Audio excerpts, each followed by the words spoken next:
inspection.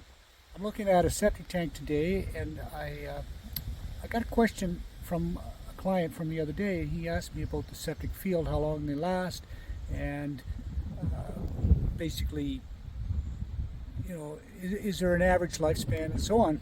And that was a hard question to answer, and I thought it would be a good topic to talk about here.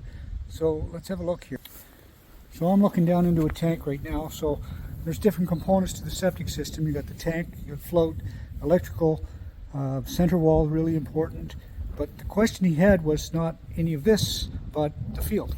So if you look out onto the field, I don't even really know where it's at on this property yet, probably down there in that flat section. So there's really no way to know how long a field's going to last. Now people will say, well, don't you know? Well, no, I don't. I don't even charge extra to do a septic inspection above and beyond my regular fee, because there's so much of the system that's not, you can't see it. It's guesswork. It really is.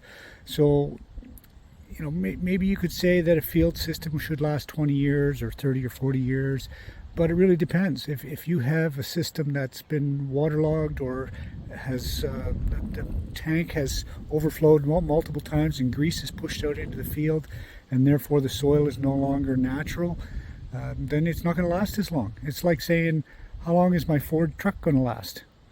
Well, the answer to that is yes. Well, who knows? could last to the end of the week, and it could last till it gets 550,000 kilometers on it.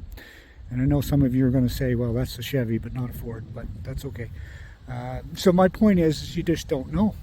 And anybody who tells you, oh, you're going to get 8 more years left out of this septic field, they don't know what they're talking about, I don't think. They must be a lot more professional than I am and can see through the ground with x-ray vision, because there's just no way to know. Having said all of that, I do recommend that you be very careful with your septic field. Make sure that you're not flushing extra water out there all the time.